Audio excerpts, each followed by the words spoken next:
I was thinking about this on my way here today. Have you ever worked for someone who just made everything feel possible? Like their energy was contagious, their decisions made sense, and you actually wanted to show up to work every day. Oh, absolutely. I had a manager like that once, early in my career. And it's funny, you don't always realize how rare that is until you've worked for the opposite kind, the kind who makes you count down the minutes until 5 o'clock. Exactly. And that contrast is so telling.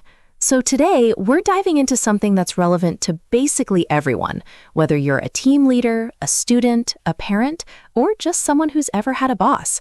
We're talking about what makes a truly good leader. Jake, I'm so glad you're here for this one, because I feel like you have a lot to say. I always have a lot to say, Emma. That's my personal leadership quality. Talking. Okay, so let's start with the big question.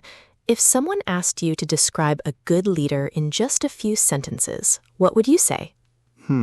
That's deceptively simple, actually. I think a good leader is someone who can see where they need to go, bring other people along for that journey, and make those people feel valued while doing it. It sounds straightforward, but those three things, vision, inclusion, and appreciation, are actually incredibly hard to balance. I love how you broke that down. Vision, inclusion, appreciation. And you use the word deceptively, which is a great word for learners to pick up. When something is deceptively simple, it means it looks easy on the surface, but it's actually more complex underneath. Like how making good pasta looks easy until you try it yourself. Or like leading a team of 5 people. You think, how hard can it be? And then day one, someone's upset about the coffee machine, and someone else misunderstood the deadline, and suddenly you're a therapist, a scheduler, and a diplomat all at once. A therapist, a scheduler, and a diplomat. Honestly, that's the job description for about half the managers I've ever had. But it raises a really interesting point. There are so many different skills involved in leadership. Is it something people are born with, or is it something you can actually learn? So this is the classic nature versus nurture debate applied to leadership, right? And I think the honest answer is both, but probably more nurture than people expect.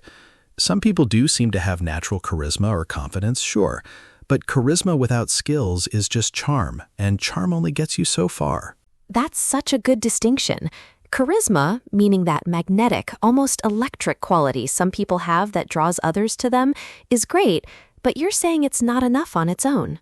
Right. I've seen incredibly charismatic people fail as leaders because they couldn't make decisions under pressure, or they couldn't handle criticism, or they took all the credit and gave none of it away. And I've seen quieter, less naturally charming people become exceptional leaders because they were consistent, trustworthy, and genuinely cared about their team. That word, consistent, I feel like it doesn't get enough credit in these conversations. Everyone talks about big, inspiring speeches and grand visions, but consistency is almost invisible. It's the day-in, day-out reliability that people actually depend on. Yes, and there's a phrase I love, trust is built in drops and lost in buckets, meaning it takes a long time to earn someone's trust through consistent behavior, but you can destroy it in one moment of dishonesty or poor judgment. Leaders have to understand that their every action is being watched and interpreted, whether they like it or not. Trust is built in drops and lost in buckets. I want to put that on a poster, but it's so true. And it connects to something I wanted to bring up, communication. Because I think a lot of people assume leadership is about making decisions, but I'd argue it's equally about how you communicate those decisions. Oh, completely. A leader who makes brilliant decisions but communicates them badly is almost as problematic as a leader who makes bad decisions. Think about it. If your team doesn't understand why a decision was made, they can't fully commit to it. And without that commitment, execution suffers. And communication isn't just speaking, right? It's also listening, active listening, really paying attention to what someone is saying, not just waiting for your turn to talk. That's a skill that a lot of people overlook. It's underrated to a shocking degree. I've noticed that the best leaders I've encountered ask way more questions than they give answers. They'll sit in a meeting and instead of immediately saying, here's what we're going to do, they'll ask, what do you think the problem really is? Or what's holding us back here? And that openness creates a totally different dynamic. It makes people feel heard. And when people feel heard, they're more likely to be invested, meaning they care more, they're more committed, they put in more effort. There's a real psychological connection between feeling understood and being motivated. Absolutely. And there's actually a term for this in organizational psychology, psychological safety. It's the idea that people perform better when they feel safe to speak up, take risks, and even make mistakes without fear of humiliation or punishment. And creating that environment is one of the most important things a leader can do. Psychological safety. I've heard that term a lot lately. Can you give an example of what it looks like in practice? Because I think it can feel a bit abstract. Sure. So imagine 2 team meetings. In the first one, whenever someone suggests an idea, the manager either dismisses it quickly or responds with something like, "Well, that's not really how we do things here." After a while, people just stop suggesting things. They go quiet. The best ideas never make it to the table. Because the cost of speaking up feels too high. People are afraid of looking foolish or being shut down. Exactly. Now, in the second meeting, the manager might say, "That's an interesting angle. Tell me more about that," even if the idea isn't fully developed. Or if someone makes a mistake, instead of pointing fingers, they say, "Okay, what did we learn from this and how do we move forward?" The difference in energy is enormous. And I think what you're describing is also related to a really important quality, humility. Humble leaders, leaders who don't put themselves above others, who acknowledge they don't have all the answers, tend to build much stronger teams. Because if the leader can say, "I don't know," then everyone else feels safe saying it too. Humility is huge, and it connects to something called servant leadership, which is a philosophy, a way of thinking about leadership, where the leader sees their primary job as serving the team, removing obstacles and helping others succeed, rather than the team existing to serve the leader's agenda. I love that concept, the leader as a servant, not in a diminished way, but in a "my job is to make your job easier" way. It flips the traditional power hierarchy upside down, which some people find uncomfortable, honestly. Some people in leadership positions love the power. They love the status. And servant leadership asks them to basically say, "This isn't about me." And for some personalities, that's a really hard shift. Very hard. Ego gets in the way a lot. Which brings me to something I genuinely find fascinating, the dark side of leadership. Because we've been talking about all these wonderful qualities, but what about the things that leaders fail? What are the biggest traps leaders fall into? Oh, where do I start? Okay, I think the biggest one is what I call the "I know best" trap. A leader starts succeeding and they start to believe that their judgment is always superior. They stop listening to feedback, they surround themselves with people who agree with them, yes men, essentially, and they stop getting honest information. And then when something goes wrong, it's always someone else's fault. Yes men. That's a great phrase. Yes men are people who always agree with the boss, never push back, never offer a different perspective, because they're more interested in keeping their position than in telling the truth. And it's actually a sign of poor leadership when you can look around a room and everyone is nodding. The best leaders actively encourage disagreement. They want someone to poke holes in their plan before it gets implemented, not after. That takes real confidence, though. To invite someone to challenge your ideas, you have to be secure enough to hear that your idea might not be great. And not everyone has that level of inner security. True. And I think that's why leadership development, the actual training and growth process, is so important. A lot of people get promoted into leadership roles because they were great at their individual job. The best salesperson becomes the sales manager. The best engineer becomes the engineering lead. But being great at a task and being great at leading people are completely different skill sets. That's such a common story, and it often leads to frustration, both for the new leader, who's suddenly doing a job they weren't really prepared for, and for the team, who's lost a great performer and gained a struggling manager. It's sometimes called the Peter Principle, the idea that in organizations, people tend to rise to their level of incompetence, meaning they keep getting promoted based on success until they reach a role they're not actually suited for, and then they stay there. That is both hilarious and deeply depressing. Rising to your level of incompetence. I feel like everyone has worked with someone who is a perfect example of that principle. Most people have experienced it from both sides, honestly. Either you've had that manager or, and this takes some self-awareness, you've been in a role where you realize, wait, am I actually the person who shouldn't be here? Ooh, that's a very honest thing to admit. Let's talk about self-awareness for a second, because I think it's one of the most underrated leadership qualities. Knowing your own strengths and weaknesses, not just what others tell you, but what you genuinely believe about yourself. Self-awareness is foundational, because if you don't know your blind spots, the things you can't easily see about yourself, then you can't address them. And a leader's weaknesses don't stay private. They affect the whole team. And how do you develop self-awareness? Because I think some people assume you either have it or you don't. It takes practice, and honestly, it takes discomfort. Seeking out feedback, real feedback, not just compliments, is a good start. Journaling, reflecting on decisions after you make them, asking trusted colleagues to be honest with you.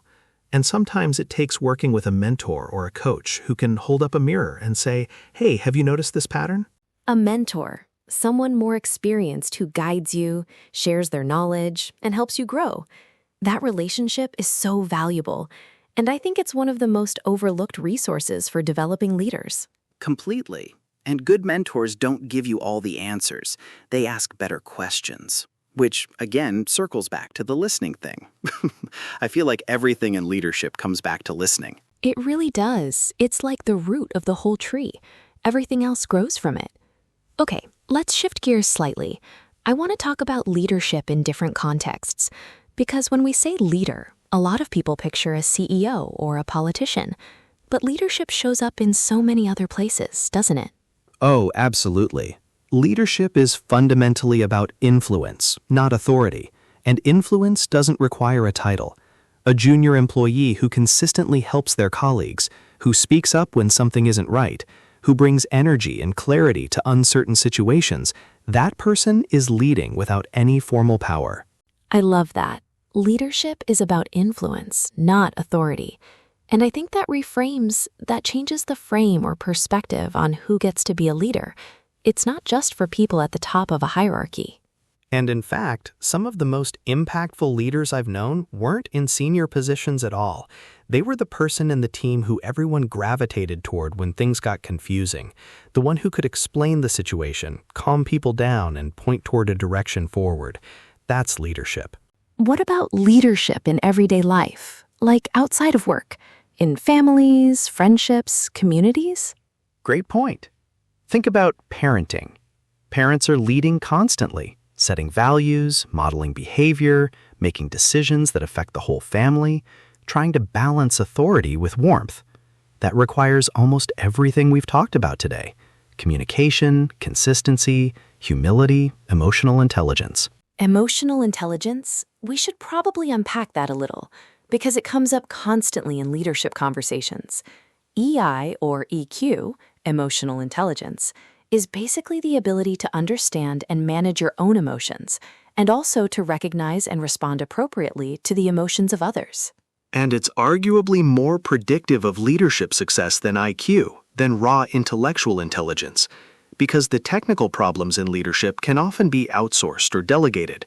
But the human problems, conflict, morale, motivation, communication breakdowns, those require emotional intelligence every single time.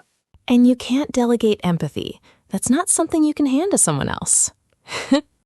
Exactly. And empathy, really understanding what another person is feeling, putting yourself in their shoes, is the core of emotional intelligence. It allows leaders to respond to their team as human beings, not just as resources or productivity units. Productivity units. Please tell me you've never actually heard a manager say that. I once heard a senior executive describe his team as human capital assets, which is honestly close enough. That's terrifying. Okay, so vision, communication, consistency, humility, self-awareness, emotional intelligence. We've covered so much ground. Is there anything you feel like we've missed? Any quality that doesn't get talked about enough? Actually, yes, decisiveness. The ability to make a decision, especially under uncertainty, when you don't have perfect information, is something that separates good leaders from great ones. Because often in leadership, you never have all the information you want. You have to make the best call you can with what you have and then commit to it. And what's the cost of not being decisive? Massive. Indecision is actually a decision. It's a decision to do nothing, which often has its own consequences. Teams lose confidence in leaders who can't make up their mind. Things stall, opportunities get missed, and the leader's authority starts to erode, meaning it weakens and loses its strength because people stop trusting them to steer the ship. Steer the ship. That's a great idiom. To lead, to guide in a direction. I like that image of leadership as navigation. You don't always know exactly what's ahead, but you choose a direction and you keep adjusting as you go. That's actually a really accurate metaphor, because good leadership isn't about having a perfect plan. It's about having enough of a plan to get moving and then being adaptable, flexible, and responsive to change as the journey unfolds. Adaptability is so crucial, especially in the world we're living in now. Things change so fast. Technology, markets, social dynamics. Leaders who are rigid, who insist that we've always done it this way, tend to struggle, and organizations that cling to the past often get left behind. And there's a vulnerability in adaptability that I think is worth naming. To adapt means to admit that your original plan wasn't perfect. It means changing course, which some people interpret as failure or weakness, but actually it's intelligence. It's the leader saying, the situation has changed, and so will we. That reframe from changing course as weakness to changing course as intelligence is really powerful. And I think it connects back to psychological safety. If a team sees their leader adapt without shame, they feel more comfortable adapting themselves. It cascades down. Everything a leader models, good or bad, filters through the team. If the leader panics under pressure, the team panics. If the leader stays calm and focused, the team takes that cue and steadies itself. Leaders set the emotional tone of the whole environment. That's actually a little bit scary when you think about it. The weight of that responsibility. How do good leaders carry that without burning out? That's such an important question. And I think the answer is they prioritize their own well-being, and they don't try to do it all alone. Good leaders build strong teams precisely so they can share the load. They delegate, meaning they trust other people with real responsibility, not just the small, unimportant tasks. And they invest in their own health, their relationships, their sense of purpose outside of work. Delegation is an art form in itself, isn't it? Because there's a version of delegation that works. I trust you with this, go ahead. And a version that doesn't, where the leader delegates the task but micromanages every step, which actually just adds stress for everyone and defeats the purpose. Micromanaging. When a leader hovers over every detail, doesn't trust their team to work independently, checks in constantly and unnecessarily, it's exhausting. It signals a lack of trust, and it stunts the team's growth, because people can't develop if they're never given the space to figure things out on their own. And leaders who micromanage often think they're being thorough or helpful. They think they're maintaining high standards. But what they're actually communicating, whether they mean to or not, is, I don't believe you can do this without me. Which is demoralizing. If your boss constantly looks over your shoulder, you start to wonder, do they think I'm incompetent? And that doubt chips away at confidence and motivation. It's a really damaging dynamic, even when the intent isn't bad. Okay, I want to go back to something you said much earlier, that some people are naturally more suited to leadership than others, but that it's also something you can learn. What does that learning journey actually look like for someone who wants to become a better leader? I think it starts with being really honest with yourself. Brutal honesty, actually, about where you are right now. What are you genuinely good at? What do people praise you for? And more importantly, where do you struggle? Where do things tend to go sideways when you're in charge? And then? And then you deliberately practice the uncomfortable stuff. If you're bad at giving feedback, you start giving it. Carefully, thoughtfully, but you start. If you tend to avoid conflict, you start addressing issues instead of hoping they disappear. Growth in leadership almost always lives outside your comfort zone. Growth lives outside your comfort zone. That's almost a cliche at this point, but it's a cliche because it's true. And I think what you're describing is really intentional growth. It doesn't happen by accident. You have to consciously commit to it. Exactly. And reading helps. There are brilliant books on leadership. Watching leaders you admire and studying what they do specifically. Seeking out stretch assignments, meaning tasks that push you beyond what you're already comfortable with. And reflecting afterward. Not just doing things, but asking yourself what you learned from doing them. There's also something to be said for learning from failure. Not in a romanticized failure is always good way, but genuinely. Some of the most formative leadership lessons come from getting something wrong and being willing to really look at why. Some of the best leaders I know have truly spectacular failure stories. And the thing that makes those stories valuable isn't the failure itself. It's what they extracted from it, the meaning they made, the lessons they carried forward. Leaders who haven't failed much are often leaders who haven't really been tested yet. Right. It's easy to lead when everything is going well. The real question is, who are you when things fall apart? When the project fails, when the team is fractured, when the resources disappear, when the plan collapses. That's when leadership character is really revealed. Absolutely. And character, I think, is the underlying current beneath all these individual qualities we've been listing. Vision, communication, emotional intelligence, adaptability, all of those are important. But if there's no integrity underneath them, no genuine commitment to doing the right thing, even when it's costly, then the whole structure is hollow. Integrity. Doing what you say you'll do. Being honest even when it's uncomfortable. Not bending your values when the pressure is on. That's the bedrock, isn't it? It really is. And integrity is particularly interesting because it's binary in a sense. Either people trust that you have it or they don't.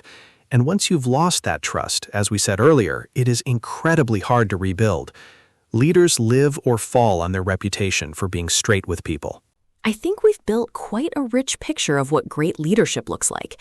And what strikes me is that none of these qualities are really about raw power or authority. They're all deeply relational. They all have to do with how you relate to other people. Which makes sense, because leadership is, at its core, a human activity. It's one person trying to bring other people together towards something meaningful. Strip away all the corporate language and the management theory, and that's what it comes down to. Human connection in service of a shared goal.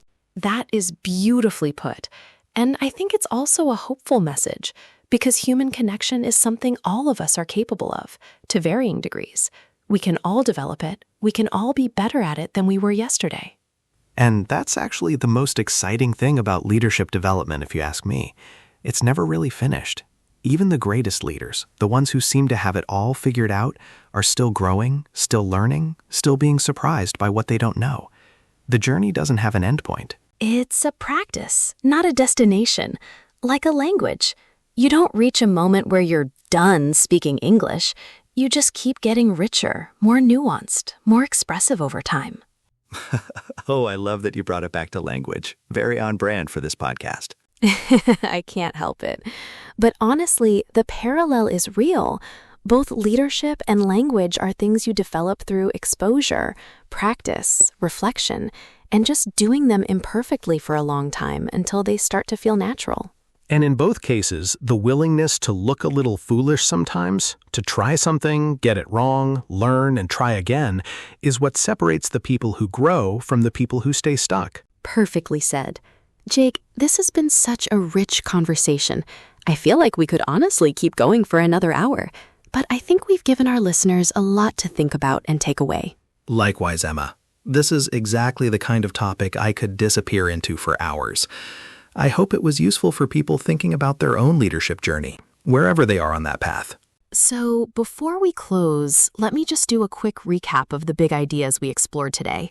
A great leader has a clear vision and can communicate it in a way that brings people along. They listen far more than they speak. They build trust through consistency and integrity. They're humble enough to admit they don't have all the answers and brave enough to change course when needed. They create environments where people feel safe to speak up, take risks, and be honest. They manage their own emotions and respond with empathy to the emotions of others. They make decisions, even under uncertainty. They delegate with genuine trust. And above all, they keep growing, because leadership is not a destination you reach. It's a direction you keep moving in. That might be the best summary I've ever heard. Seriously, that was sharp. Thank you. I had a good teacher today. And to everyone listening, wherever you are, whatever your level of English, whatever your leadership experience, I want to leave you with one thought. Leadership isn't reserved for people with impressive titles or natural confidence.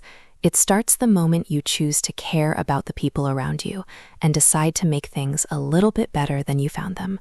That's it. That's the whole thing. And that's something every single one of us can do, starting today. Starting today. Thank you so much for being here with us. Keep listening, keep learning, keep leading, in whatever way is yours. We'll see you next time.